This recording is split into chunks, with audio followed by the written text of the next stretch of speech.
Good afternoon, everyone. This is Tech Sergeant Mackey, and it's kind of a chilly winter day here in Conneaut, but it's a little drier. I thought a perfect day to head back for a hike, and I'm at one of my old stomping grounds here, Indian Mound Park.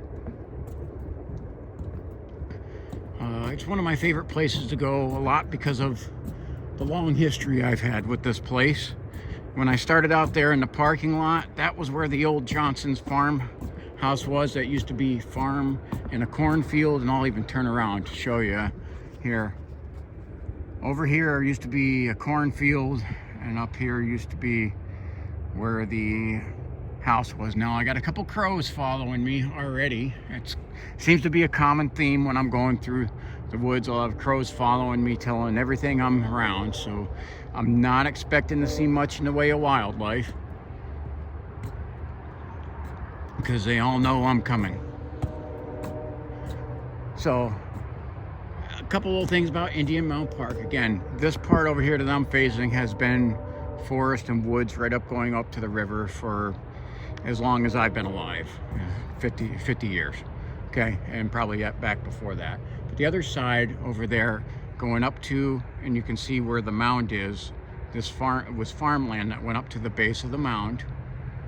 Okay, it used to be a cornfield and farms for the longest time, going back to when it was originally cleared by Aaron Wright at about 1800. And it was, the farmhouse was abandoned, and the land was given to the Metro Parks, Ashtabula County Metro Parks. We'll start walking some more. It was given to the Metro Parks, and they improved the pathways and let the farm grow over and turn back into woods, which it hadn't been on that other side, hadn't been woodlands for over 200 years. It had been a farm. So it's now returned back to its state. So that's just a little history of this little land I'm walking on. But this area I'm in was always been woods, is going back for decades, at least for my lifespan. And it's definitely still muddy. We got the Conneaut Creek levels still elevated, but it's not as bad as it was. We actually passed flood stage, and at one point our level was up to, see, it's damaged some of this little trail. Oh, interesting. Okay, right off the bat, those are raccoon tracks. It looks like a pretty good size raccoon at that. And see, I put my hand there. Here's some Canadian goose. Some Canadian geese are right over there on the other side of the old bridge. This is the old mill bridge. Formerly used to be Route 7 before the freeway was built I think it was finished in 1964. Right around there they started building it, I think around 59 to 58. So right off the bat we see some raccoon tracks. Again, this is damaged by, we had a big flood. I can see some deer tracks right over here too. Okay, I know the USGS that measures all the rivers and creeks had measured this. The water level was up over around 13 feet, which meant this whole area pretty much got covered in water.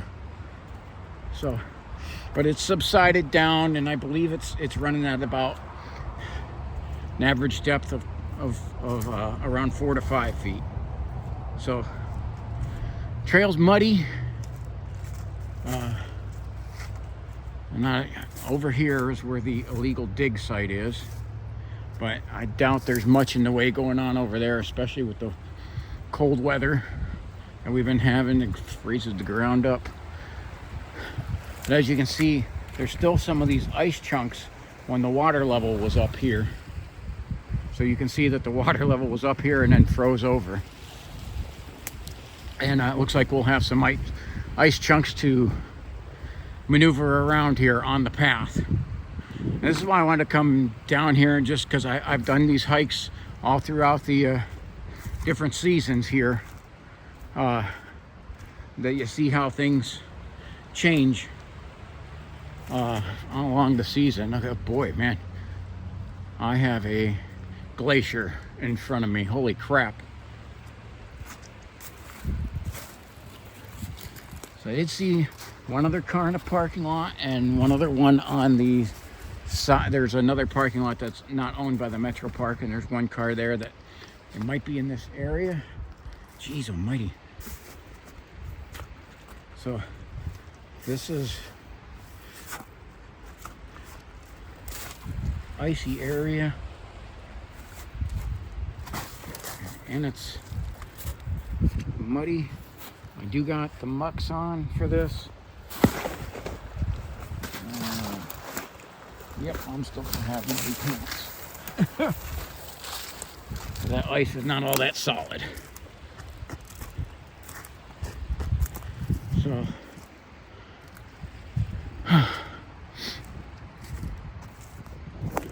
now on the top of this hill over here is City Cemetery, and it was also, prior to being a American cemetery, was an Indian burial place.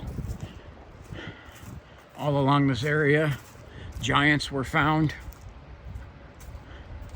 And giants, I mean, the reports described as the skull so big they fit over top of a regular human's head.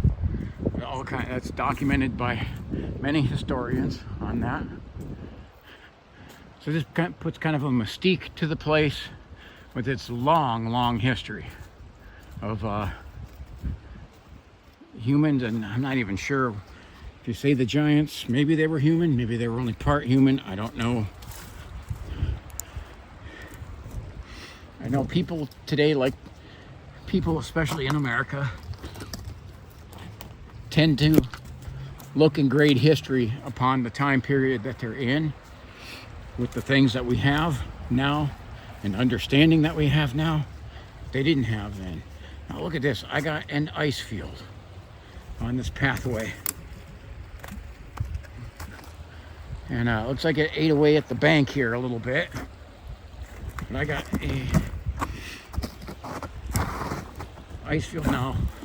When we were teenagers, this wasn't very bright, but we actually used to come down here when this was iced over completely.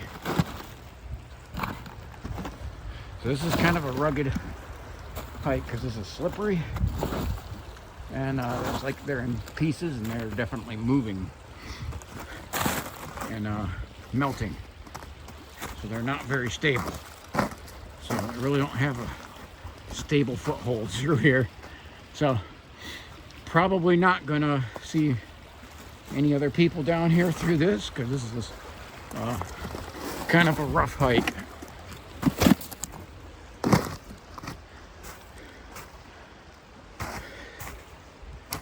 And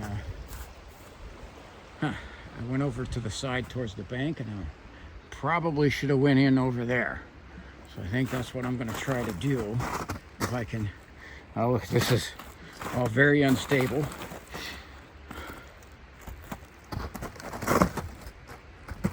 Now these are gigantic chunks of ice. Look at the size of this.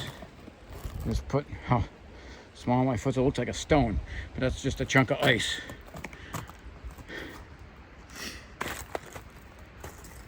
So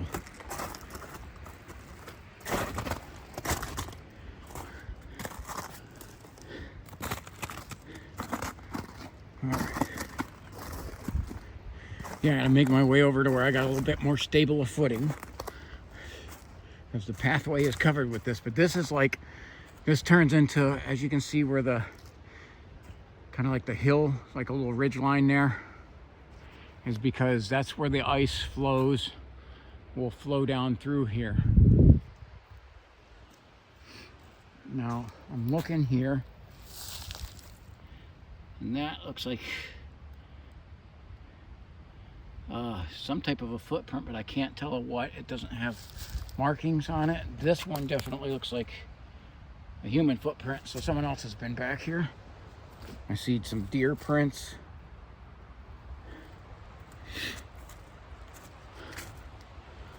So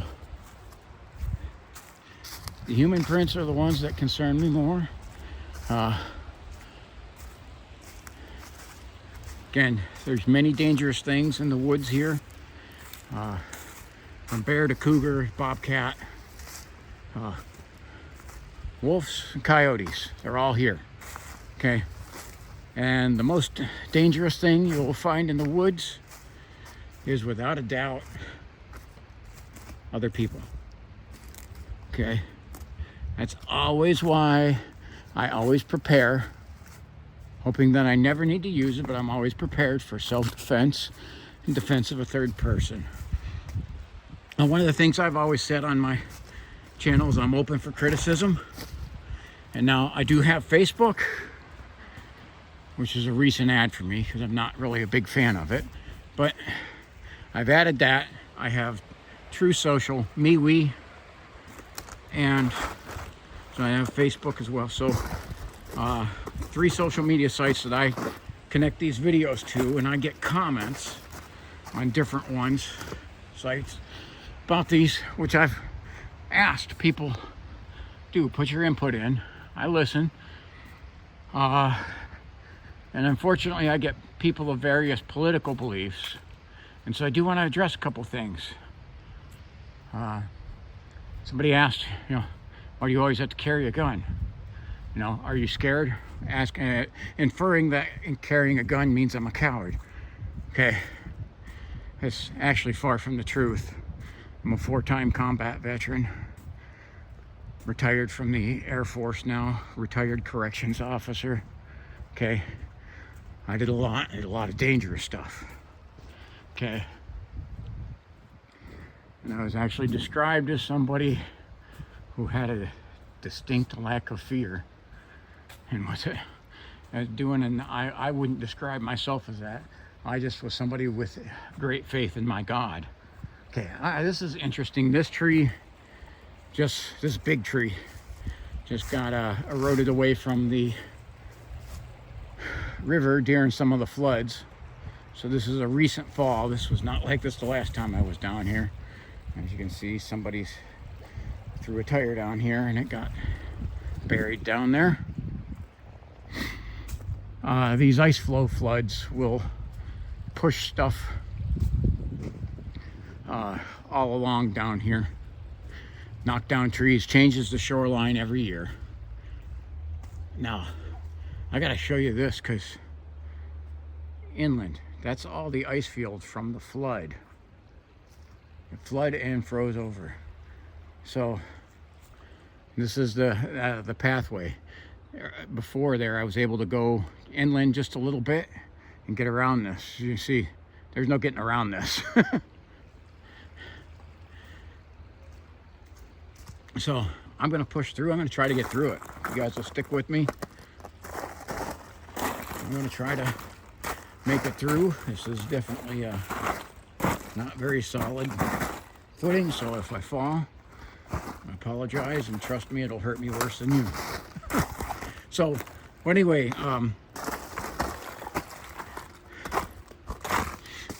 I've always said this there: don't be scared, be prepared. Preparation takes away fear. When you're prepared, you will end up not being afraid, because you have no reason to. Because most of the time, I say this too, fear is a liar. So when I'm being told to be afraid, I doubt it. I question it, because I say fear lies. Fear is a liar. Okay. Now this is thick. I mean, like several feet piled up thick. And I don't know if I have a passable lane through here. And that doesn't even look like it's going to be possible to pass through.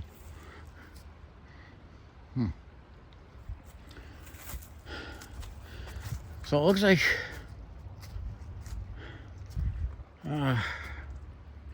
let's see, what the heck.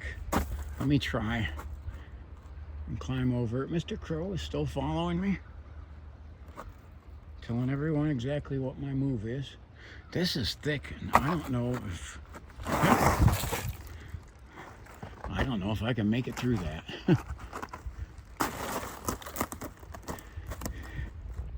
Yeah, I don't think this is gonna work.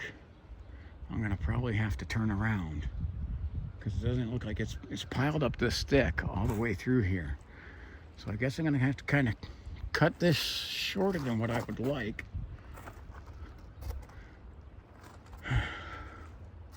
Because I would like to try to get around through this, but I mean, it's piled up thick. And let me see if I can get up here without. Oof. Yeah, this is real unstable. And still, it's moving. That was movement that was just on its own. I don't think I'm going to be able to get around here.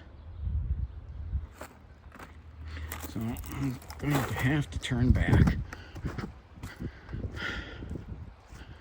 So, because it does not look like there's any getting through that.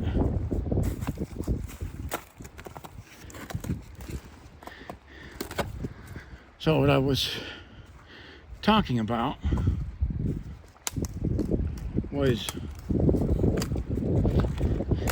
wasn't that I had a lack of fear. I had an abundance of faith in my God with wisdom. Okay. With wisdom you prepare. And preparing removes fear. Your faith removes fear. Okay.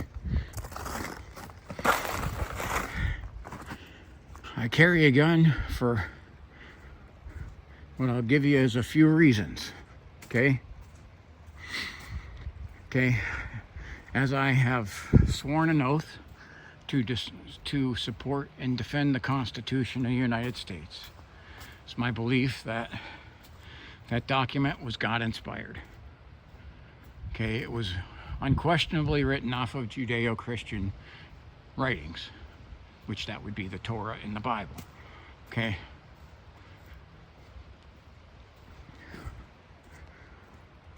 So, I believe and I've sworn an oath to that document. In that document it says I have a right, specifically mentions I have the right to arms and I have the right to self-defense. And what I would say is this is a duty to protect third persons. Okay, I have a right to protect my family. I have a right to protect those who are unable to protect and defend themselves. I have a right, and not only that, I would say a duty to do that.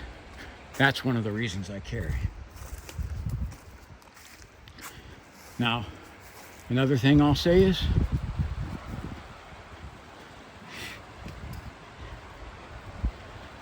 simply put, because I can. Okay? Because it is my freedom to do so. I believe in freedom and liberty. These are ideals that I have a high value on. And I carry because it is my freedom or liberty. It's my hope that I never have to use this on there. But I train because I have to. Now, I have already had multiple incidences on my hikes where I'm running into people. Now, I want to see here. I'm going to hike back through here. I'm way off of the trail, but it's where the ice flow is, and I'm going to see if I can make it through here and get around. So, it isn't because I'm scared. That ain't why I carry. Now, does having that gun with me prevent me from being afraid? Absolutely. Because, like I said, preparation removes that fear, and I'm prepared. Okay? But I also have other self-defense items with me. Now, something happening to me, that would be one thing. Okay, not good. And if I can prevent that, I'd like to prevent that. Okay. But a big concern of mine, and what I would have trouble being able to live with, is if something was happening to someone else and I could have stopped and prevented it, or saved that person, but was unprepared and didn't. That's what I could not live with. Okay, that's in my mind. What I say is, if my lack of preparation makes it so that I cannot help other people or defend other people,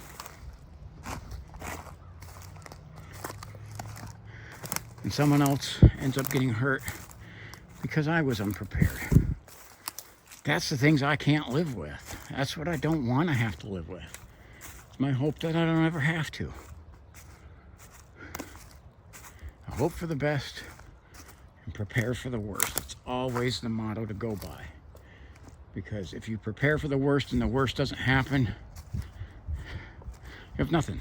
You have no regrets. Okay? So you have a firearm that you only practiced with your whole life and never had to use it. Good. But that's one of the things. I've already had multiple occasions with convicted felons living down along the Cognac Creek where I had to draw the firearm.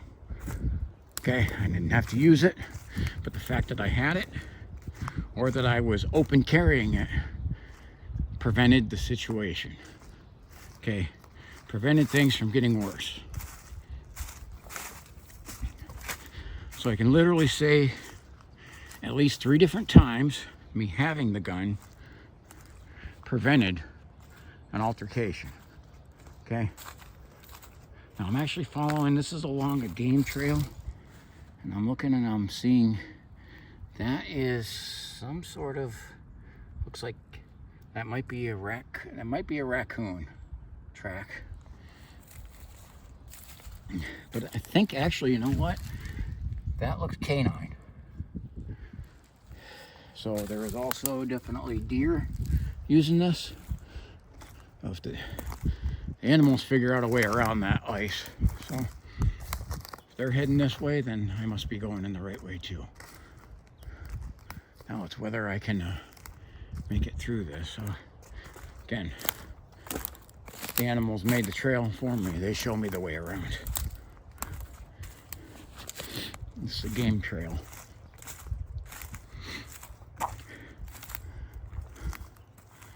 Okay. So if you choose not to carry a gun or have or own a gun, I defend your right as an American to be able to do so. And it's my hope that you never have a regret with that. Okay? You go with what you can live with. You got to think of scenarios. You have to plan ahead. Okay? If something happens to you or something happens to someone you love and you're unable to do anything because you never prepared for it, going through a lot of prickers here, and you can live with that, well, God bless you, because you're a better person than me.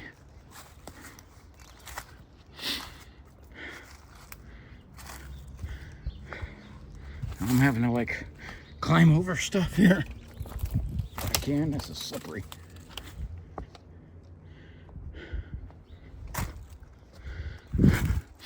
One of the things I noticed from getting older is that things that I used to climb and jump up off of now look a lot bigger. Gonna see if I can make my way back over to the water and find a path. I definitely found deer droppings there. Careful not to step in that. So most of this is So I'm knocking over here. These are prickers,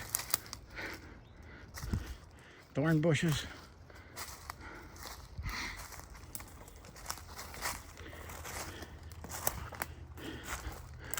Because I waved bye-bye to the path a while ago.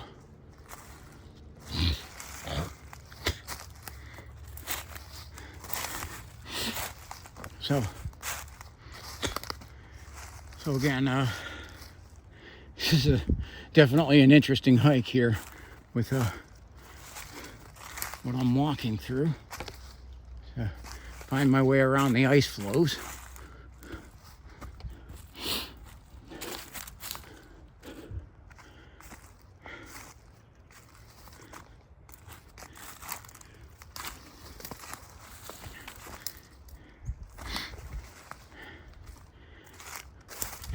So anyway, back to the self-defense and preparation.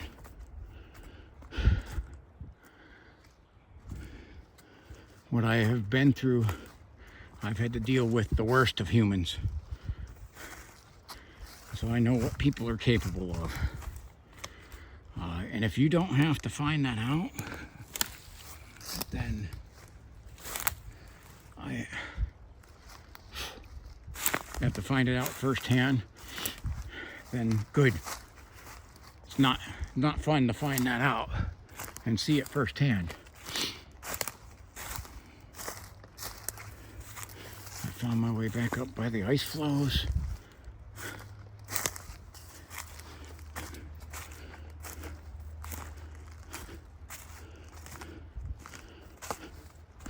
We'll see if I'm going to be able to get around this. Looks like this is definitely already more interesting than I thought the hike would be. I just heard something that I think sounded like a human voice, but I'm not sure what it was. It was coming over from this direction.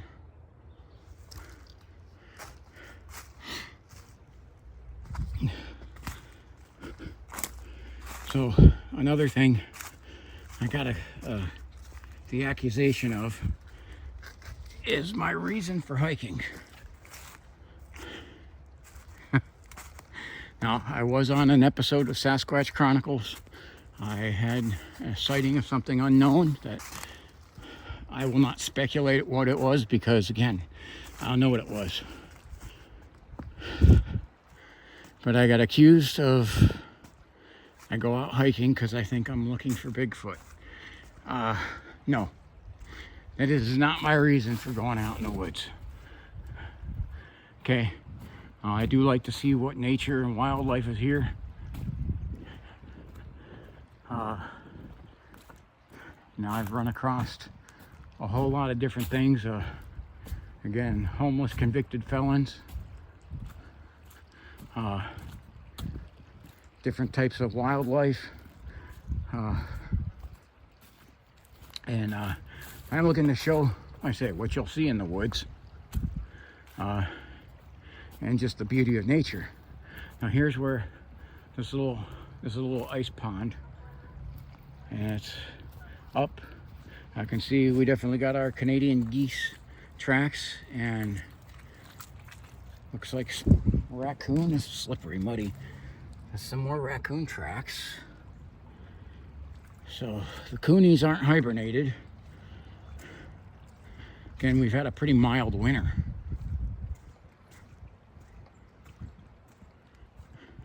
There's where one of the ice flow channels goes.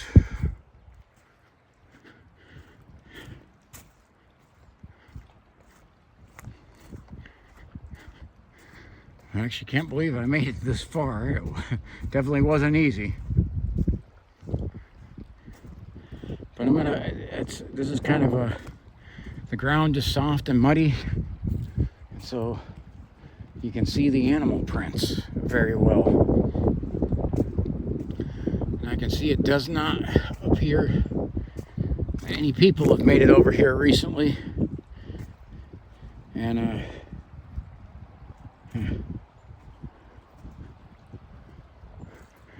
See, there's some fog coming out the window. It's actually starting to like mist.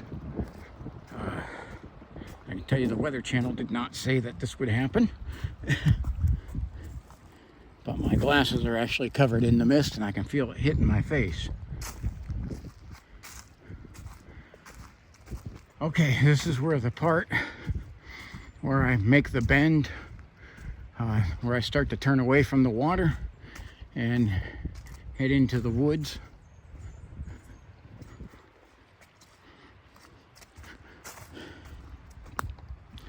So again, because of those giant field of ice chunks, taking me a lot longer to do this. This, you know, this picnic table that was carried down way downstream, I believe probably from COYO, which is down that way further, was probably carried over here during one of the floods years ago. That's been there for several years. It just shows you how powerful that water is. But I like to go for hikes in the woods, okay, in various different places, and I plan on doing some more in a lot of different places in the future. But I don't want to forget my old stomping grounds either. This is what place where a lot of this love for the woods was instilled in me is down here. As a kid, this was one of my playgrounds.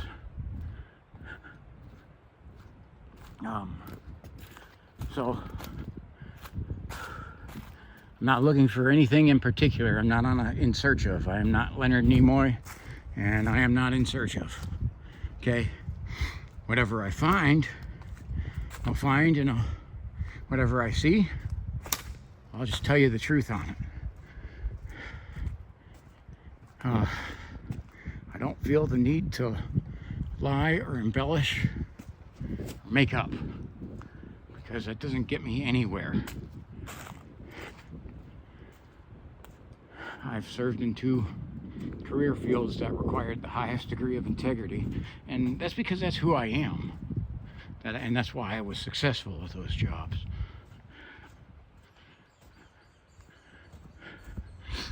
This is the flood channel, the ice channel, going around there. And see, it definitely was over this way.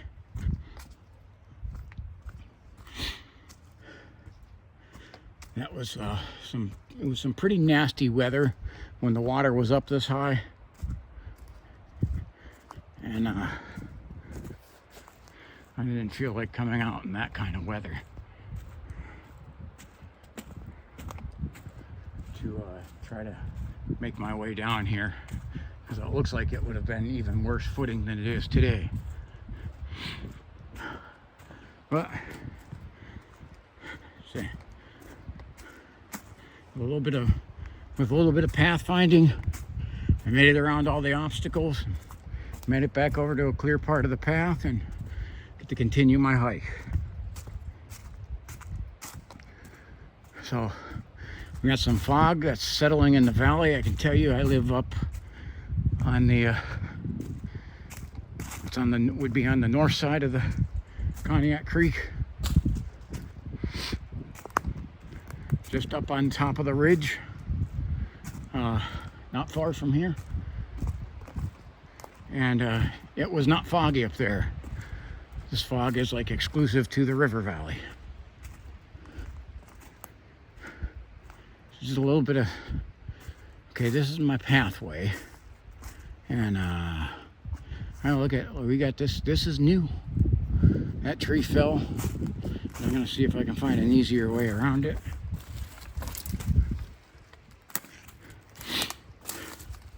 Because this guy was not there. Metro Parks is definitely going to have some trail maintenance to do on this, as I'm sure they do after every winter. Because I say the winter in this area changes this particular woods, changes it a lot.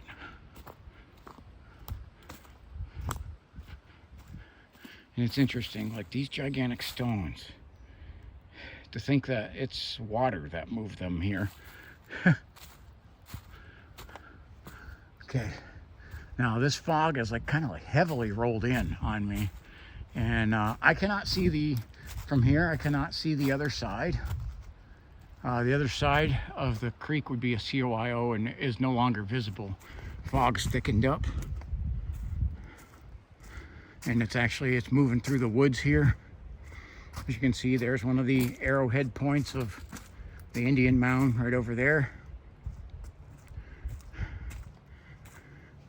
My pathway kind of starts to now take me away from that, though. Yeah, it did not. I mean, even if you look at the beginning of this video, it wasn't this foggy. I noticed that looking through the camera lens, I have a clearer view than what I do in person. So it's definitely foggier than what the video is showing. My visibility is probably down to, I'd say within a quarter mile. I can't see past.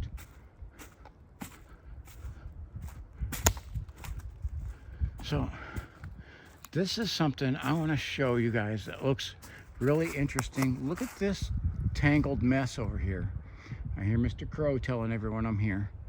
But look at that freaking mess in that trees. It is weird how that is. Now I can see there's a bunch of vines growing in there. I'm not saying this isn't natural. It's more than likely 100% natural. But it is weird looking. How different things have fallen, and there's a lot of vines growing in there. And it just, man, that looks weird. Again, we got creepy fog moving in. You notice that too? I mean, when you're walking in the woods and you get a fog fall on you, a little bit creepier.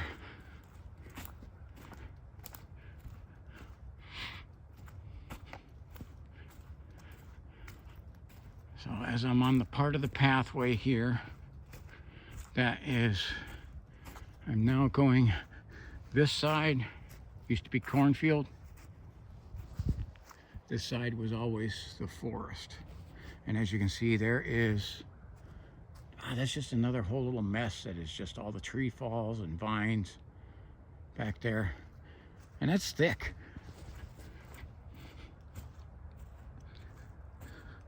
And this, like through here, you can see, I mean, how high that is.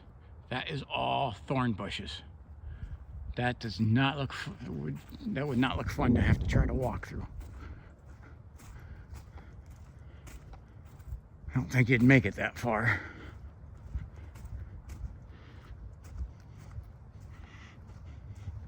So I do like seeing the wildlife around. I have to tell you, as I've been doing my hikes, I have developed a real dislike for crows.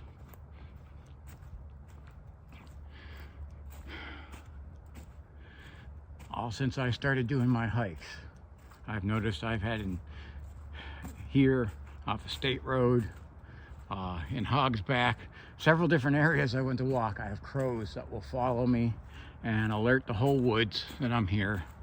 When that happens, like I said, I can see the signs that the wildlife is down here from their footprints and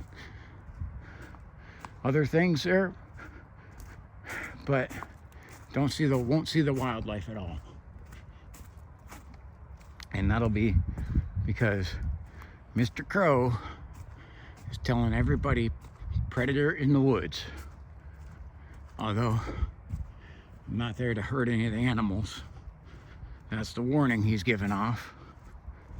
And so everything knows, run and hide. Now see there is the old tree stand.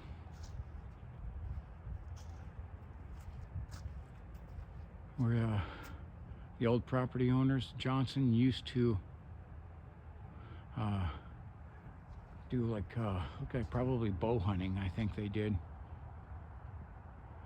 because we are within the city limits of Conneaut. And Now there's certain spots within the city you can hunt with a gun, but you really want to be careful about what type of gun you were using, because you are, you have a errant shot. A gun can carry a mile plus and end up hitting someone. That's one of the things too about gun safety. I have for 22 years of professional firearms trainings through the both federal and state. I'm very versed in the laws and use of force, and how to properly use my gun, so that, because this is another thing too, is understanding your freedoms come with responsibility. And if you do not exercise responsibility with your freedoms, you lose your freedoms.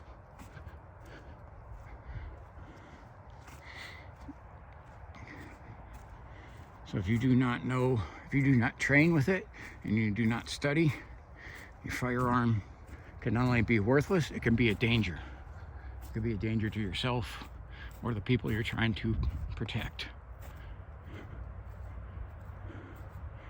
And I have other means of self-defense too, because I don't agree with just having one option.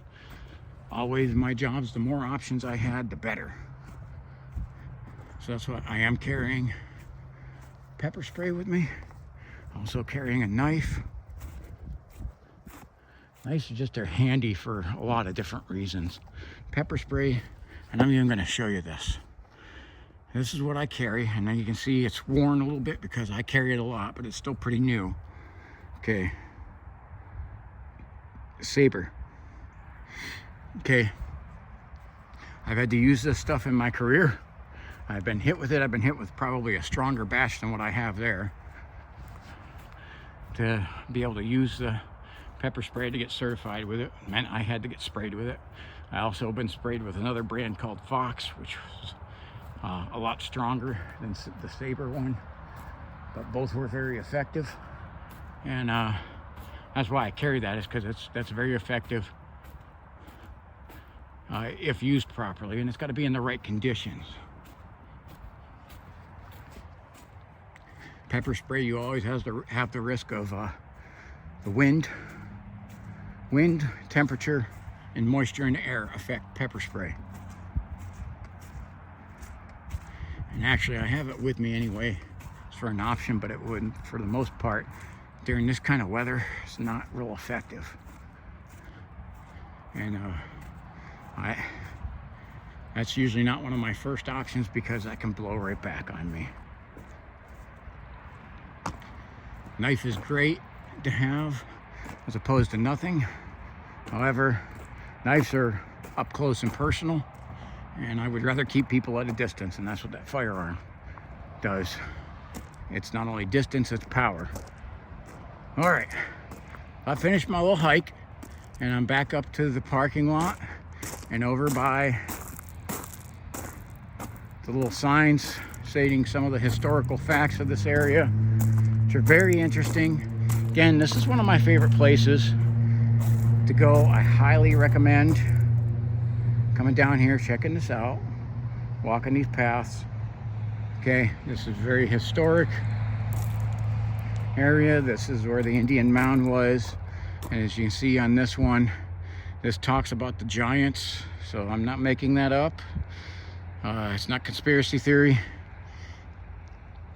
It is written right here, and you can read about it. Again, all along the Cognac Creek, I do believe there's still, you can still probably find the evidence of the old Native Americans that lived here. And what's very interesting to me is some of the stuff that we found means we don't know a whole lot about their lives and what they actually had. The technology level doesn't match up with stuff that we found. So again, but this is a beautiful park owned by the Ashtabula County Metro Parks. Okay, this is map of the area. It doesn't really come in too good. It's spider webbed. It looks like someone shot this with flipping BBs.